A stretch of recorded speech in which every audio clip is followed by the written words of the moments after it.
देखिए जब पूरा नहीं के माने कि सब घर के पूरा में बैठ के गाज तक तू ही ते घरे पूरा नहीं खिस मानो और पूरा हम देखनी है लेटेस्ट में के बहुत हम भाई नहीं बनाएंगे हम क्या बनाएंगे सुनिए अरे की खिलाए गोलू जी आई तो तोहरे भतीजा कहई है आई तक की बबुआ के बड़का पापा पीछे बैठल बने है ना तू अभी छूट के पापा बड़ा तक खिलाए चंदन जी ई तो तोहरे नु बेटा कहई है आई ने बड़का पापा हीरा व्यापारी तक खिलाए अरुण जी ई तो तोहरे नु बेटा कहई है और देखिए आसू बाबा जगत फसूर तक खिलावे चंदन जी ई तो तोहरे नु बेटा कहई खिलावे चंदन ई तो तोहरे नु बेटा कहई खिलावे चंदन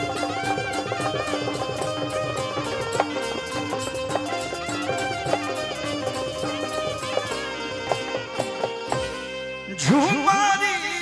जी हम बबुआ के पापा बनल बनी त यही भोज में हमरो भोज हो गई अब एक बड़ खुशी के बात क्या हुई मेरे खातिर भाई लोग समझते हैं कि नहीं छोटा भाई है क्या जी चंदन जी यही में हमरो निपट गए चंदन भैया के बहुत बहुत बधाई पूरा परिवार के बहुत बहुत बधाई आ समय नहीं खे कि हमने के देवी गीत गाई स एगो छोटी मोटी सोहर देखिए जब लड़का होके के रहेला तो हमार भौजी के का खाए के मन पहले हुई कौन कौन चीज पर मन लो भाई हुई हाँ जी देखिए कैसे कौन भाव में कहले हैं चंदन भैया से कि अरे खियावे राजा जी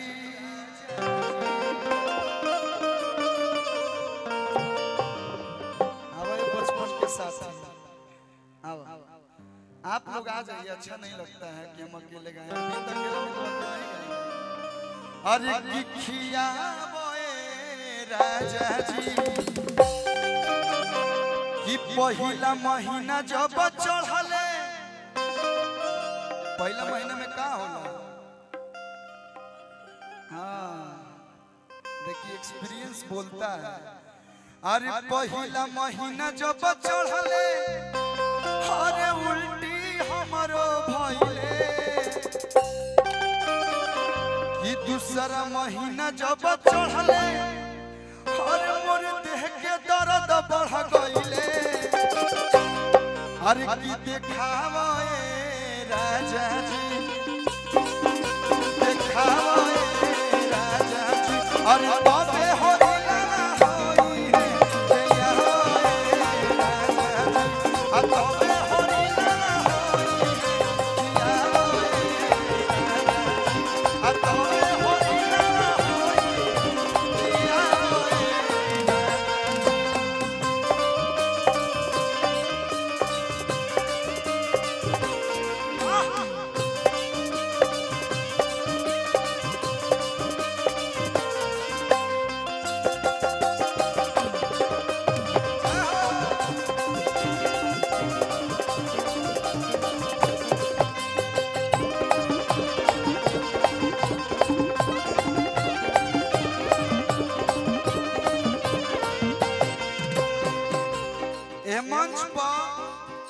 अगर केहू कुंवार लइका बैठल बा कांच कुंवार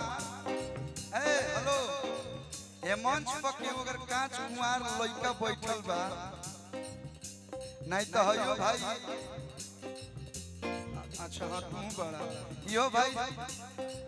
बाउंड्री मारिए देले बने चंदन भाई हाय चंदन भैया मारिए देले तई कुल गानावा से तनी मनी सीख मिलेला भैया के लेके जइयो अरे तीसरा महीना जब चढ़ले तीसरा महीना जब चढ़ले अरे छोलवे पमन भइले ना भैया ए हो अंजनी भैया आजकल छोला पहले रहे कि सिंघाड़ा तीन मुहवा रहे या खाली छोला रहे लेकिन आजकल ऑप्शन आ गइल बा वो क्या होता है वो chowmein Maggi momos noodles noodles से तो लौकत है दही में लौकत है जी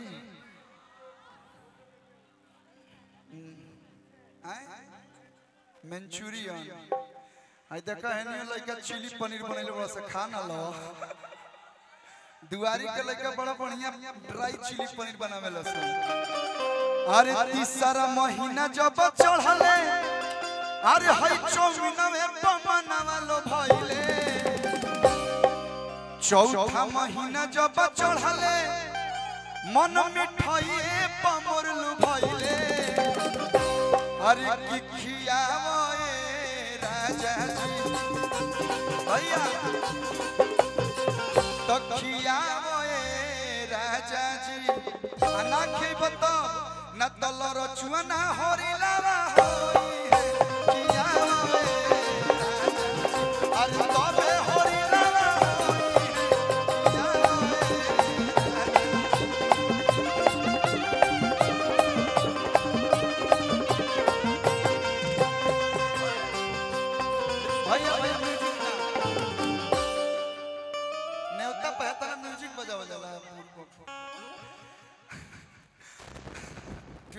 अरे पांचवा महीना जब चढ़ले मन झिटका खाए के भइले आ छौवा महीना जब चढ़ले इमली पमनावा मोरलु भइले तो खियावे राजा जी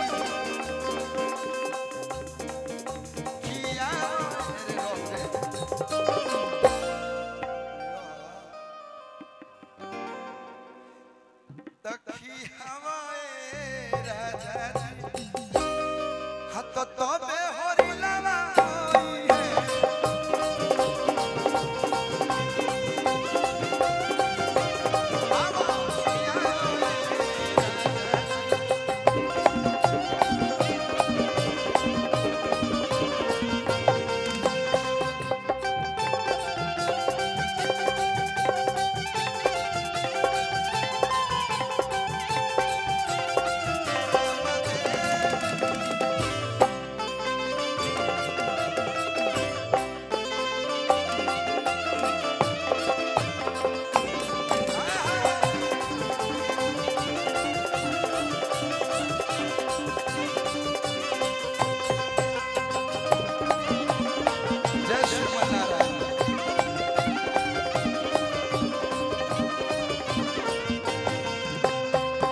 आया हुआ है आज भी टीका लगौले हमर भैया अरे सातवा महीना जब चढ़ले सातवा महीना जब चढ़ले देहिया के साइज बढ़ले 7 महीना लायक भइल बा देखिए हम जौन भी गाएं ना सच गाते हैं सच के सिवा मुझे कुछ नहीं आता है देखिए उधर उधर देखिए राजा जी उधर है टूना भैया देखो इमली या छोला मोमोज खियावे खातिर टूना भैया डुमराव से दिया ले गोलमर चला 12 तारीख के अरे की अरे 7वां महीना जब चढ़ले देहिया के साइज बढ़ले 8वां महीना जब चढ़ले और देहिया के दर्द बढ़ गइले तो देखावे राजा जी राजा जी को देखो देखावे राजा जी अरे लागे हरिलावा होई है देखावे भैया 9वां महीना जब चढ़ले निकाल दी लड़का अगर निकले क्योंकि तो 7वां महीना में आ जाला सन जगरा के सतवास कह जाला हमहु सतवास से हैं सही बात बा जो में बोले लजाएगा क्या बात बा सतवास लेके बड़ी कमजोर लस लेकिन भाई लोग के प्यार देखो कि अरे 9वां महीना जब चढ़ले विधायक जी अब बड़ी दुख से हरिलावा भइले नॉर्मल भइल बा नॉर्मल अरे बहुत बहुत धन्यवाद देख नर्स के पैसा देवे खातिर पैसा होता ले ले